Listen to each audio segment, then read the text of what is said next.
Well, all right, guys, welcome to the podcast. This is a live stream. This is going to be a reaction to the finals, Game 2 between LaSalle and UP Fighting Maroons, wherein they won 82-60. But before that, let me introduce you my guest, Migs Asis. What's up, bro? Let's go. Nico? Long time no see. Oo nga, long time no? Parang di tayo nagkita kahapon But yeah, we're also live on TikTok. We're also live on YouTube para it's ano tawag dito? Para may multiple streams of questions that we can answer if ever. But yeah, yesterday, just a quick summary, LaSalle won 82-60. Initially, I thought that the first quarter, actually, ang ganda yung pwesto namin ni Migs nasa standing patron kami. Wala namang talagang ganun, but it's just, we were standing up and then we were looking for like a spot na maganda that we could see the court properly well. And I think Yeah. that only comes with having an ID. Kaya parang, okay, pwesto tayo dito. And maganda na medyo gitna siya. Tas Gitna talaga siya. may wall tayo sa likod to lean back. Para di siya Yeah, exactly. full game. Exactly. So sakto yung yung wall to lean back on, tapos yung LaSalle crowd, nagkataon na doon tayo sa green side. Rinig na rinig natin lahat ng mga sinasabi nila, which is amazing.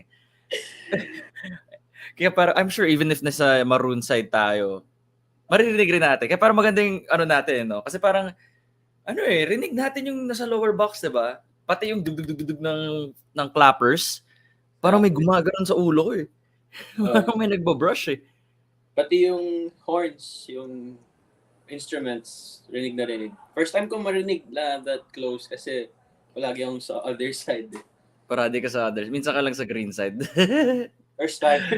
First time sa green side. Na-try ko na mag-UP side before.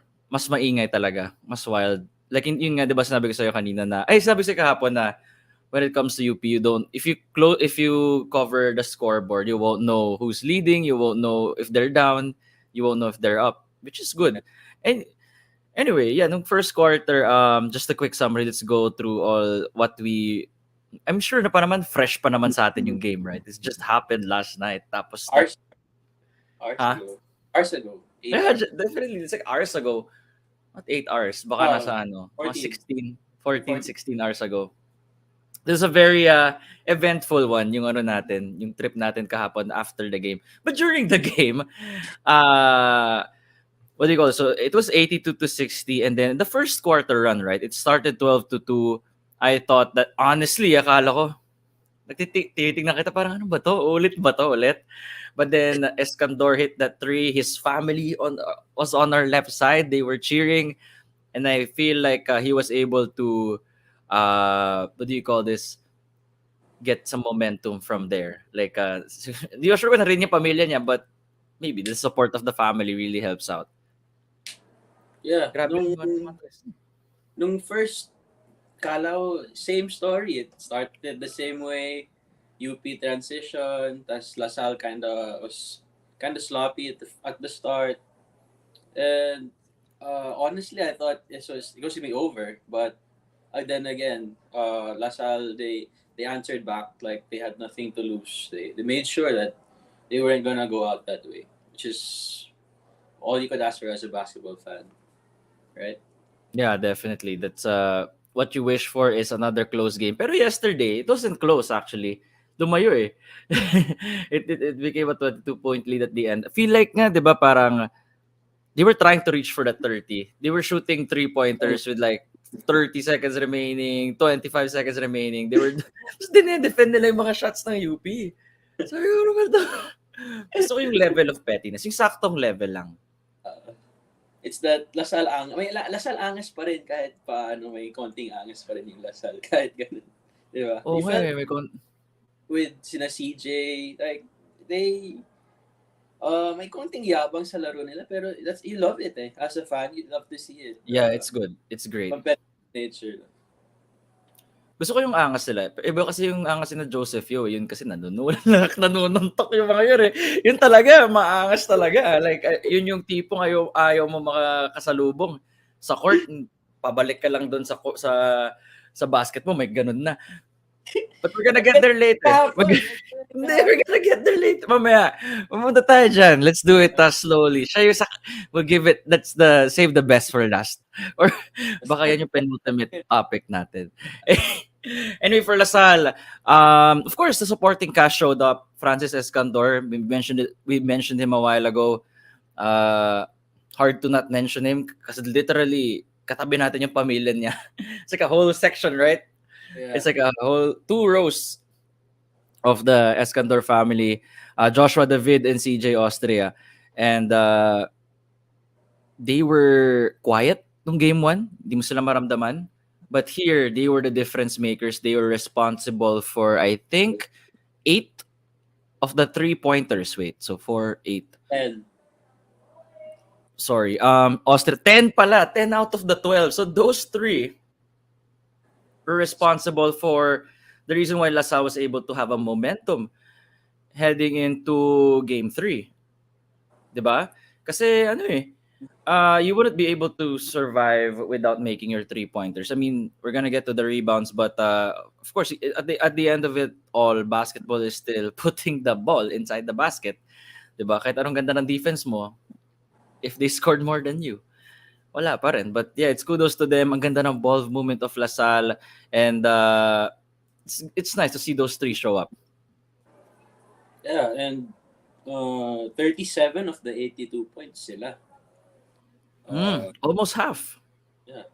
First half, it was Escandor coming up with big shots. Tapos nung second half, it was Joshua David. So, this was what we pointed out in the last pod na we need the supporting cast of LaSalle to show up because you know that they're gonna lock down on KQ and Nelly. So it was a big test to see how tough how deep this LaSalle team is. Yeah, CJ Austria was nagising si CJ Austria on game 2, and especially those end ones, right? Meron siyang 2 end ones. Dalawang kana. Parang same no? Parang deja vu. Sabi ko, wait, parang yun yung play kanina, di ba? Parang gano'n. And they need more of that because, you just can't rely on... I'm not saying that you can't rely on KQ, Evan, and Mike, but they need help. Because you're up against a powerhouse team like UP that na just because you're with your one guy is making all the shots doesn't mean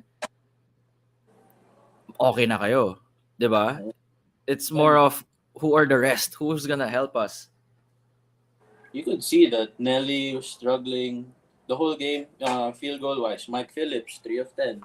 Nelly, 2 of 12. But everyone else stepped up. And what I appreciate about Nelly was he found a way to impact the game, not just by scoring. Yeah, 4 definitely.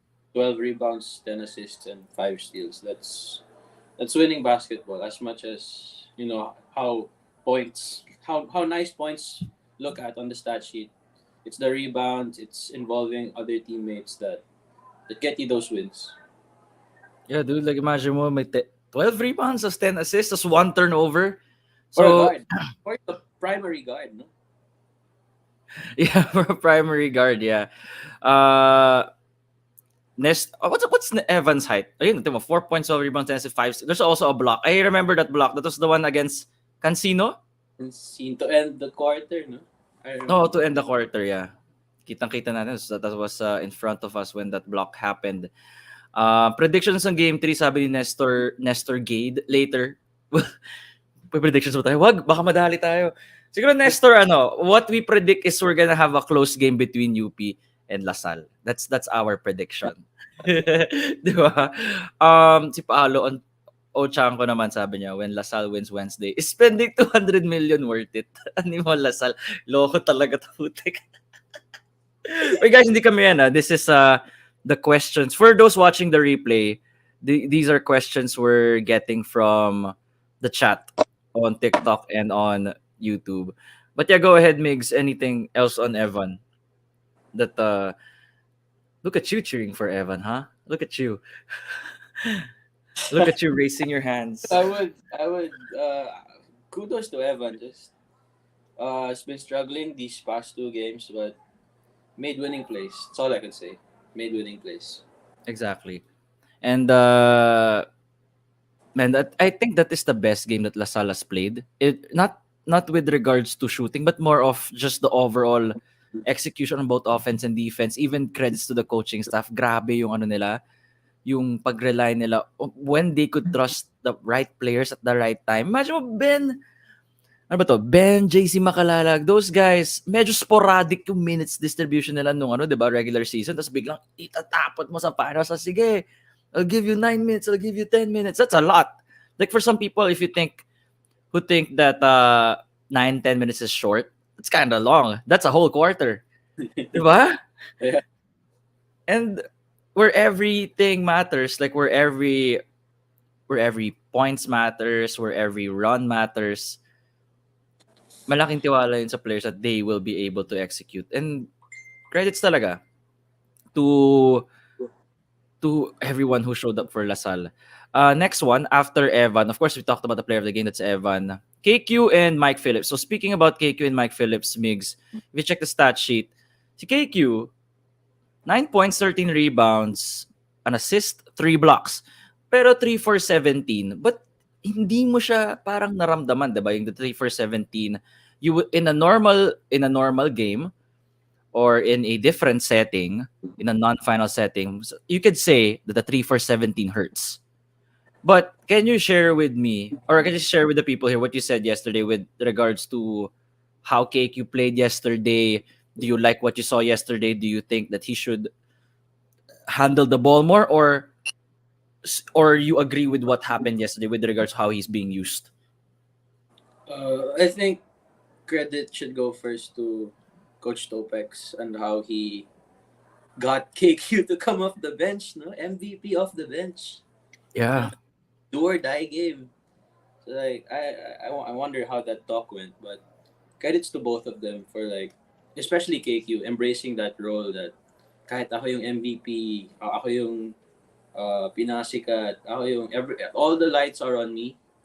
I'll take it away from me and accept this role coming off the bench because it's gonna help the team. So that's props to him for that. What do you think yung reason? Go ahead. Go. Finish muna. Yeah.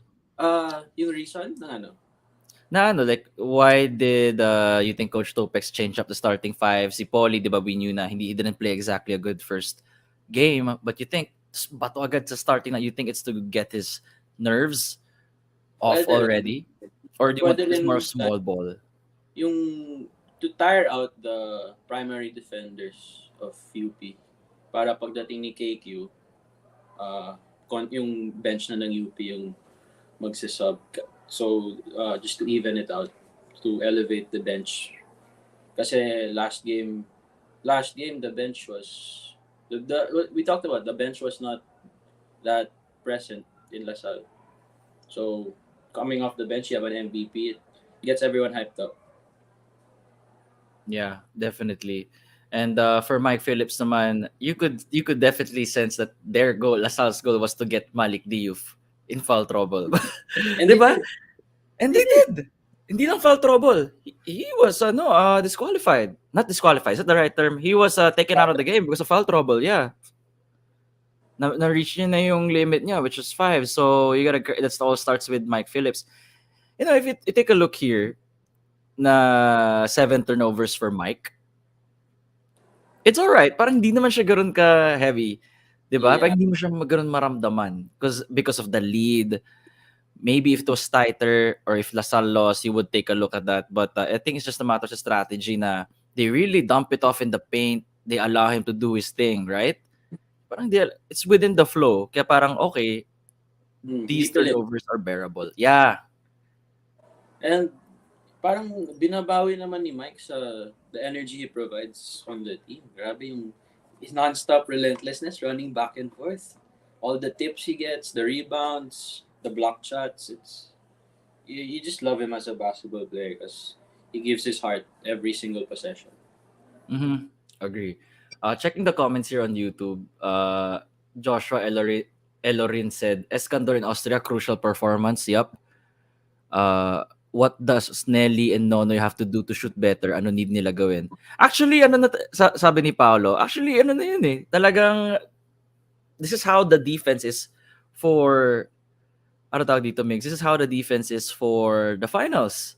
You expect tough defense. You're not gonna shoot your usual numbers. Like, let's say you average 39 to 40% during the regular season. Magka-crash down talaga yan sa finals. Unless you're 30 Ravenna na mas strip maglaro sa finals kaya sa regular season. That's different, right? Kasi parang siya lang yung parang player na ang laki ng difference ng nilalaro pag regular season 12 to points. finals. 12 points sa eliminations, tapos mag-30 sa game 1, game Diba? 2. Kaya parang, but in reality, this is the norm. Talagang nagka-crush yung mga numbers mo in the finals. Everyone Considering talks down on you. exactly, yes. Teams, scouting reports. Physicality, the refs, diba? They allow the physicality. Favorite, I mean, ito sabi ko na yung kay Waki Manuel. I was telling Migs na, shit, ma-eject to si Waki sa ginawa niya. Kasi kitang-kita eh. Tapos ni-replay, diba? Tapos sabi ko, oh, technical foul lang for walking to the court. Sabi ko, yan dapat ganyan lang. The refs allow. Kasi wala naman technically nangyari kay Rayland. Diba? At di naman siya close fist. Iba siguro pag close fist. Ang gamit niya lang kasi ito eh. Parang shoulder check. Close fist, pero hard shoulder. Pak! Hard shoulder ba? Pero bag! Lipad. Woo! Iba yung pag-ricochet. I mean, that's the kind of UAP that I like. Not violence, but more of just the, what do you call this? Just the physicality, just the emotions, the emotions. Yeah, the raw emotions, just getting to the players. Okay, I'm just going through the questions here. UP needs to have more playing time for Cancino and Kagulangan. Alam ko I know that JD is nursing an injury. But I'm not sure how ano yung degree of his injury is. Diba? I think it's a hamstring. I know it's in the lower extremities. Hindi siya sa upper. It's a hammy or basta lang ko sa legs niya. And that's why he is not the same JD that we usually see nung 84 and 85, season 84 and 85. That's one. While for CJ Cancino naman, I think it's more of a matchup thing, no, Migs? You mentioned about, what do you call this? CJ Cancino yesterday only played 15 minutes, 11 points, 3 rebounds, but Coach Gold was trying to see like who's gonna change the tide of this game, considering that considering everything was pointing toward LaSalle side. Kaya feel ko ganun, medyo na-check yung minutes rin ni CJ. And surprisingly, 1 3-pointer attempt for CJ. Oo nga, no? Parang nalalo ka. Marami siyang stepping. Or marami siyang mid-range shots eh. Marami siyang mid-range shots. Usual for CJ na 1 attempt lang from 3. Ganda kasi ng closeout ng maganda yung closeout ng, what do you call this? Ng LaSalle. Whenever UP's at the 3-point line. It's hard show lagi sila eh. So, it's gonna be hard to put off a good shot from there. And napansin ko, Migs, no? The same kind of defense that we saw from UP nung game 1 at nung kalaban nila Ateneo, parang wala kahapon, no? It's not the same kind of yung aggressiveness. If you realize, iba yung defense nung, especially nung fourth quarter against sa inyo. Yeah. Iba yung LaSalle rin eh. Iba yung paano sila lumabas this game. Especially the rebounding battle. Di ba? Oh, it's there. 50. Oh, it's there. Yeah, I fixed that. Thank you to Direct for showing. Go. Rebound, I mean, we know rebounding is UP's strength, but LaSalle just out-muscled them every way, offensive and defensive. Remember the Ben Phillips when he was whiplashed? Yeah. Na whip yung he got the ball in the air, he got pushed. Like, well, hindi naman siya pushed, but more of just the bodies trying to... The hunger of LaSalle. It came out today. Like, desperate. All the 50-50 balls, I think it's mentioned by one of the coaches. I saw it on Twitter, but they got more of the 50-50 balls. They just, and what's important here is when they get those offensive rebounds, it stops UP's transition game. Kaya they had to rely more on half-court offense, which is not really their number one strength. Diba? Mm. Pero kahapon, Migs, walang fast break points Lasal, would you imagine? Wala. Pero, Wala, zero. marami yung second chance points nila this game. So, from last game, parang UP won both Fast Yeah. break. And now, LaSalle won the second chance and by a lot. 16-4. Dude, 30s in the chat. Sa YouTube. Yeah. Sa 30. Sabi, alam ko na yung first name niya, Enrique David. Sabi ko, wait, kilala ko to si 30 to Anyway, yeah, sorry yung point mo. Go ahead. Yeah, but yeah, those were the rebounds. The rebounding battle changed it. We were raving about the rebounding. Siguro second quarter onwards because first quarter, they were cutting down the lead, di ba? Pero nung second to fourth, kita mo dun, parang, di ba, Mike and KQ were there, and then you see Evan from the weak side just trying to get the ball as well. Everybody was diving. And for me, I really love that because you cannot teach effort. Something like that. Di ba? Parang, everybody's jumping for the ball. Like it's si Malik. a decision. Like, I'm gonna get this. It's a mindset. That effort. It's a mindset. Agree. And to Malik, parang almost all his points were nung first half. Yeah. And they were rim running feed him. Rim run or putbacks. Oh, tas nung second half, I didn't feel him that much because again, UP wasn't able to run as much as they had wanted to, I guess. Yeah. Agree. Michelle, you said, definitely UP will bounce back much stronger. I'm hoping for a good game 3 na hindi tambakan. Kami rin. Ayaw namin ng tambakan. Gusto namin na nail biter talaga till the very last second. What's gonna happen? Kasi yesterday, I'm not gonna lie, I was saying to Migs nung mga midway na fourth quarter, saan tayo kakain? Tayo? Magi-gateway ba tayo o mag-rob mag? Yun yung pinag-uusapan namin. Imagine mo, finals intensity na pinag-uusapan. But yeah, mas exciting pa lang Ateneo at UP finals games dahil hindi ganyan natambakan. O hindi naman. I mean, it's exciting. This is also exciting with regards to, the gate attendance yesterday, 20,800, right? That's the same as Ateneo UP. Nagkataon lang last year was iba naman yun, epic proportions of a matchup yun. Not save. Carl saved, then Ange, Dave. Lahat ng powerhouses, not mga superstar players were there. So, iba yung last year to now. But now naman, it's more of UP's the favorites over a storied program like LaSalle na ever since 70s, 80s, nandyan, sila yung underdogs. Yun yung what's fueling this this matchup at least. But game 3, I feel like that's where magdidikit na. So sabi to ni 30, gotta give credit to Nelly, man, finishing every defensive possession with the rebounds. Yeah, agree. Iba talaga yung ni Evan. What's Evan's height? Is he same height as you, Migs? Taller a bit? Mga 5'11". No, you're kind of tall also, like 5'10". 5'8". Oh yeah, okay, fine. 5. Yeah, Evan's a 6-footer. Like legit. Like di namin alam anong height ni Evan. Like we're just really, I'm legit asking. I'm not. Haba siya. Yeah, he's long.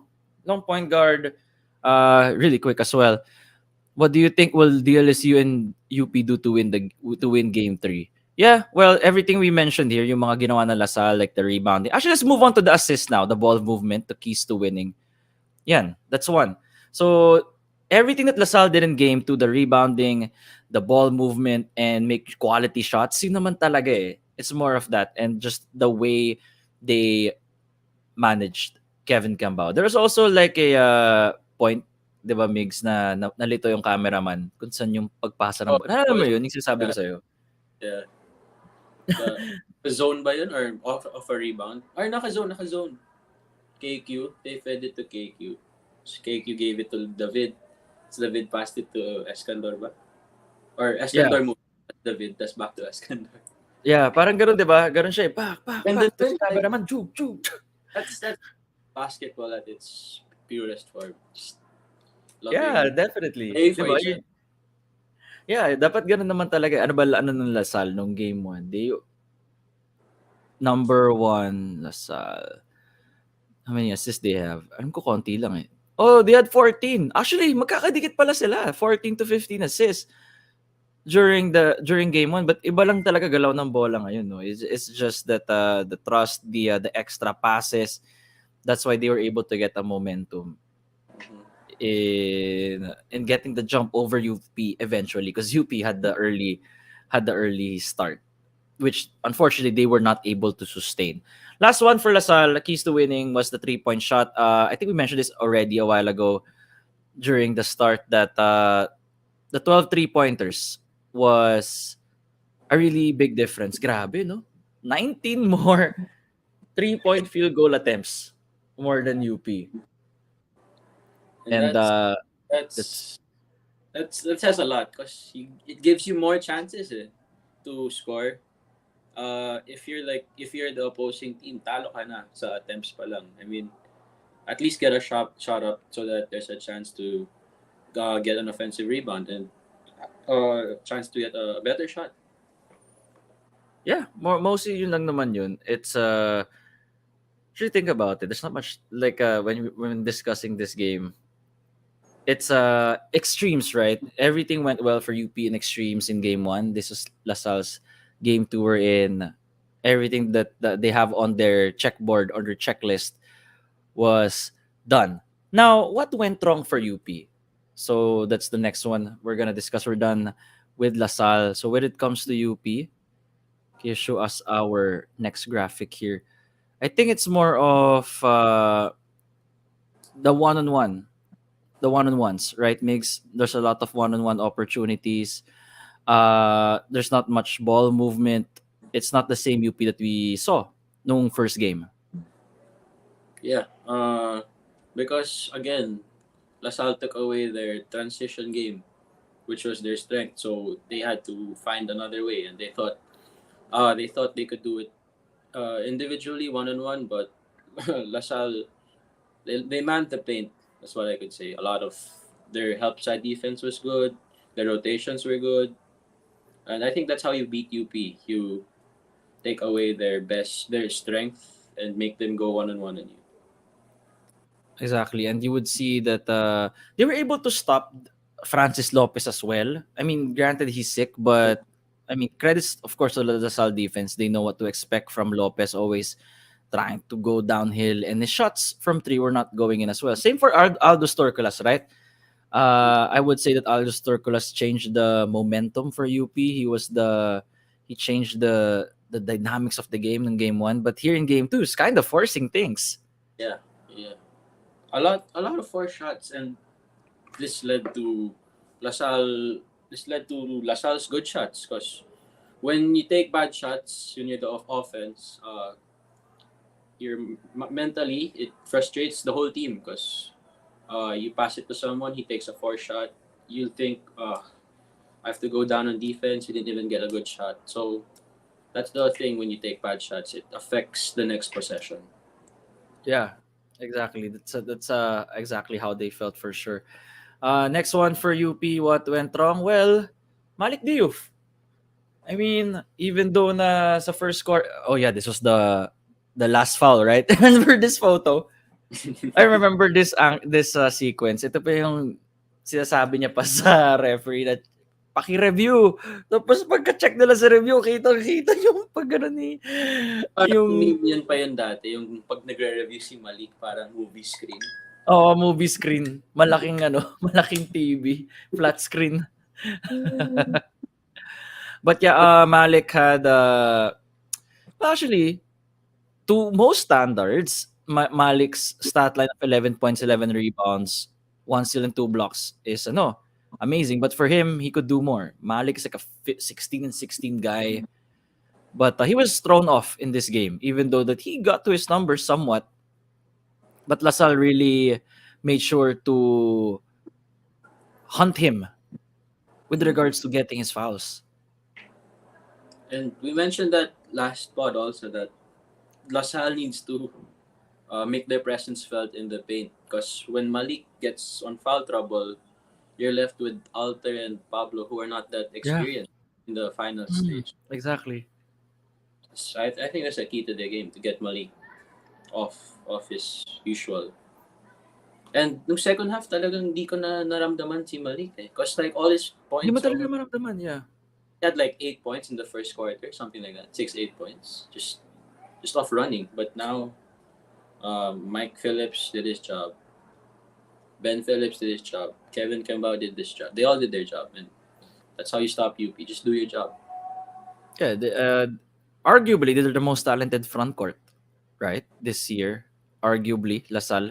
They have yeah, with regards to the players that they can rotate in the 4 and 5 spot. And lastly, for UP, what went wrong was, just JD Kagulangan and Felicilda were MIA. I mean, we saw what John and JD did during game one.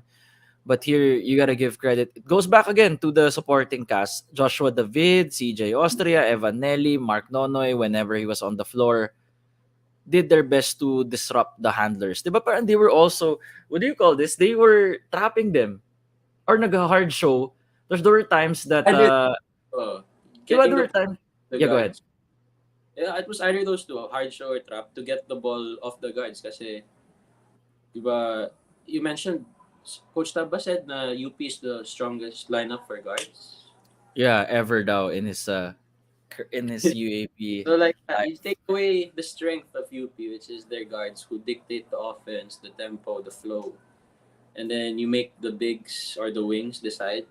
And that's why they went a lot of one on one again, because the guards gave it up to the wings, and the wings who aren't that adept with decision making, they resorted to one on one plays, and that's what LaSalle wanted.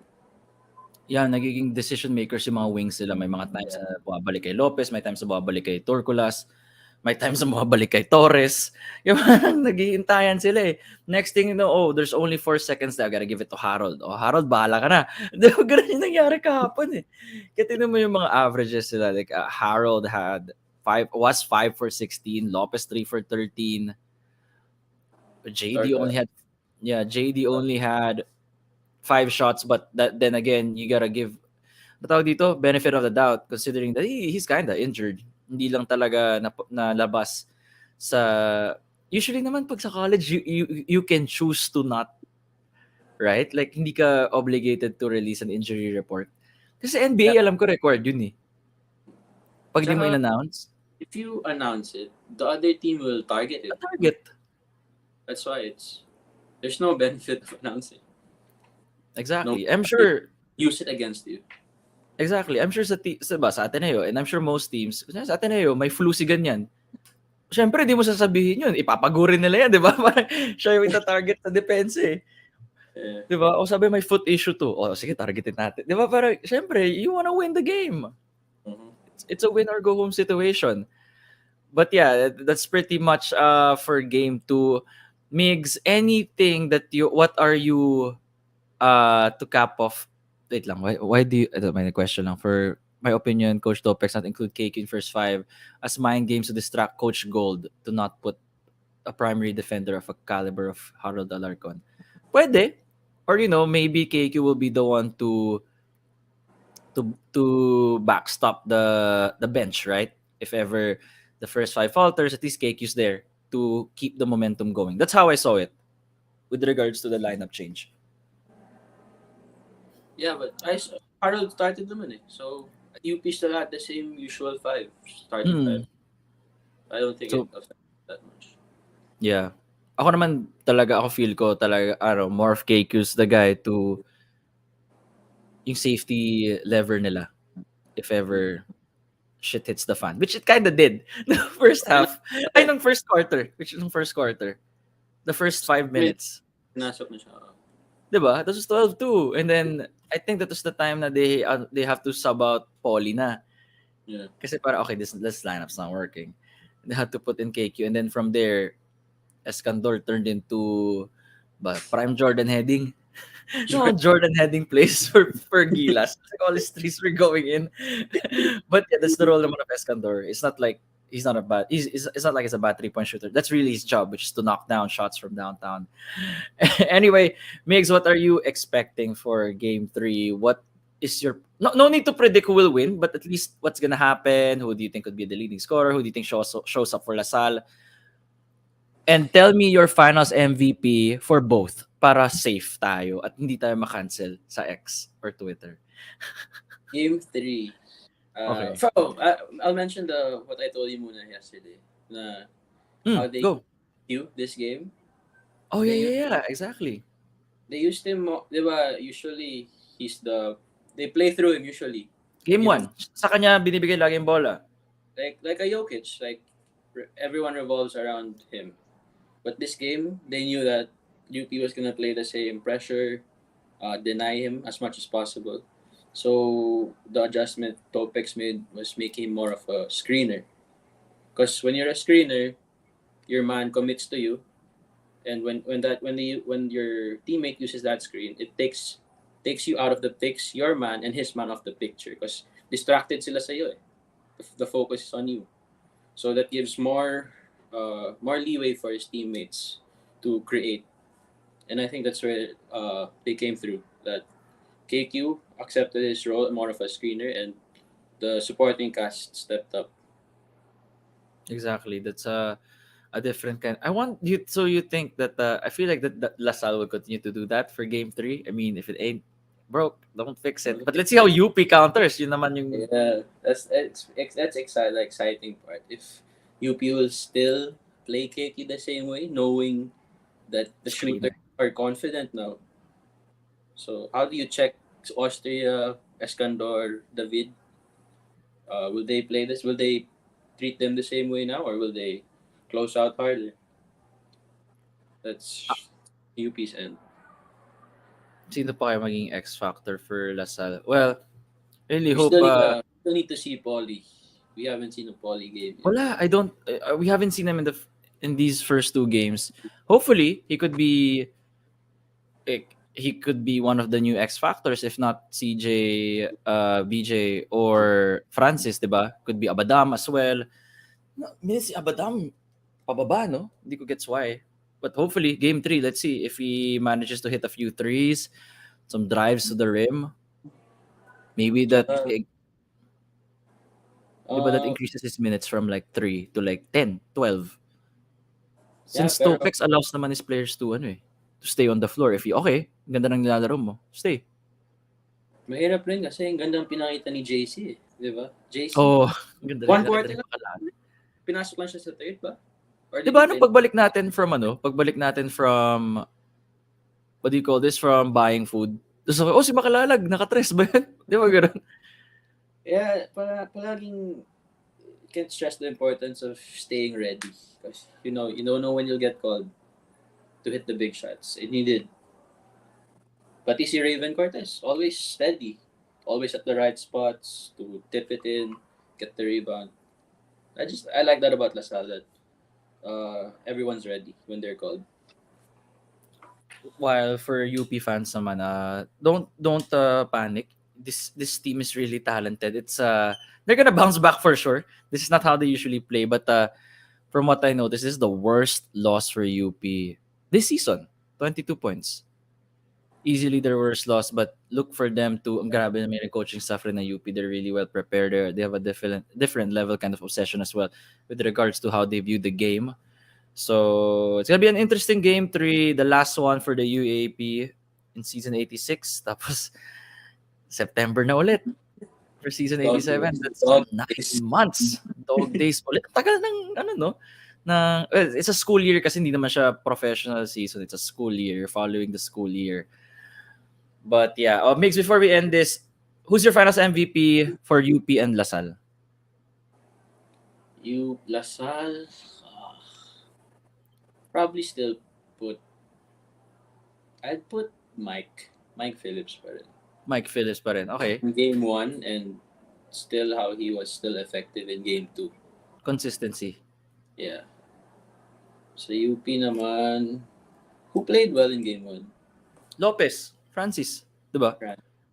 Francis Malik.